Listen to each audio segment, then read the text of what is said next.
Jesus as God, omnipresent on earth, though in his physical body, his human nature, that physical body was limited to time and space. Yes, while Jesus was on earth, as God, he was overseeing creation and aware of all things. But as a man in a physical body, that body could only be at one place at one time. Let me prove it. Mark 7:24-30. Okay. And read it for us. Good question, brother. He says, and from there he arose and went away to the region of Tyre and Sidon. And he entered a house and did not want anyone to know, yet he could not be hidden.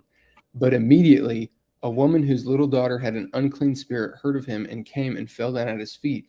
Now the woman was a Gentile, a Syrophoenician by birth, and she begged him to cast the demon out of her daughter. And he said to her, let the children be fed first, for it is not right to take the children's bread and throw it to the dogs. But she answered him, yes, Lord, even the dogs under the table eat the children's crumbs.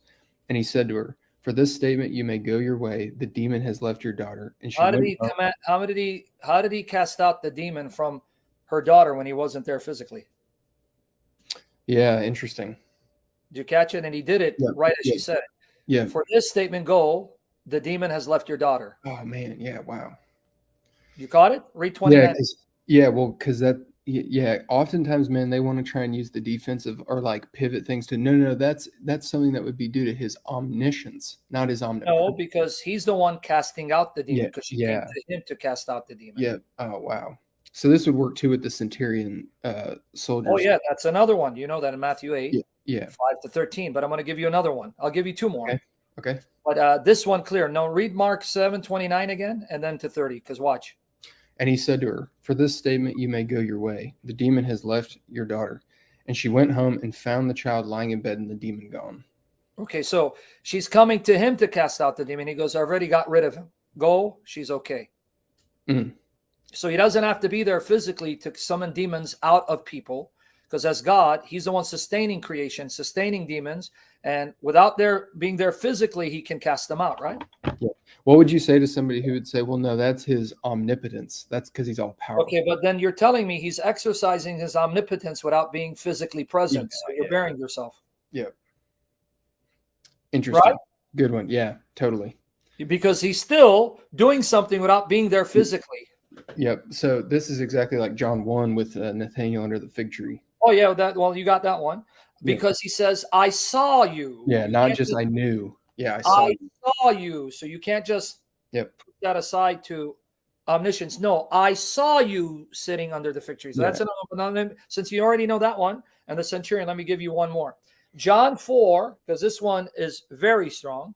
John 4:43-54. Okay. It says, after the 2 days he departed from Galilee, for Jesus himself had testified that a prophet has no honor in his own hometown. So when he came to Galilee, the Galileans welcomed him, having seen all that he had done in Jerusalem at the feast, for they too had gone to the feast. So he came again to Cana in Galilee, where he had made the water wine, and at Capernaum there was an official whose son was ill.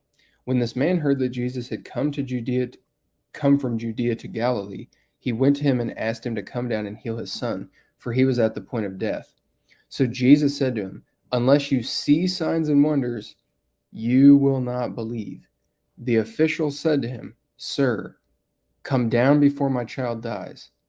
Jesus said to him, go, your son will live. The man believed. He's coming to him for healing. He says, go, he's already alive. He will live. He's not going to die. Now watch how long it takes him to get back to his son, though. This is where it's going to get astonishing. Verse 50. Wherever you stop, keep continuing. Yeah. Jesus said to him, go, your son will live. The man believed the word that Jesus spoke to him and went on his way. As he was going down, his servants met him and told him that his son was recovering. So he asked them the hour when he began to get better, and they said to him, yesterday at the 7th hour the fever left him. The father knew that was the hour when Jesus had said to him, your son will live, and he himself believed in all his household. This was now the second sign that Jesus did when he had come from Judea to Galilee. He didn't arrive to his house till the next day. That's how far the distance between Jesus and his son was. Did you catch it? No, what verse? Right there, when he just said, It was yesterday at Oh, the. yes. Yeah. Yesterday at the 7th hour. Oh, wow. Wow. Okay. Yeah. Holy So crap. he didn't arrive till the next day. Yeah. That's how far the distance was. And when they told him the hour, he goes, "That's the same hour the day before Jesus told me he's well, he lives." Jesus physically is not there. The distance is so great, it takes the Father almost a full day to arrive. He only gets there the next day. But because he's God, he doesn't need to be there physically. As he's talking to him, he heals the boy. "You are healed. You will live. Go." He's okay.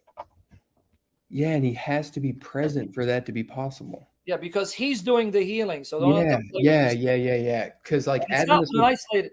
Look, it's John 1, 45 to 49, which is the Philip and Nathaniel. It's the centurion, Matthew 8, 5 to 13. It's the Syrophoenician woman, Mark 7, 24, 30. And now this. I mean, how many more examples do we need to show yeah. that Christ as God did not cease being omnipresent?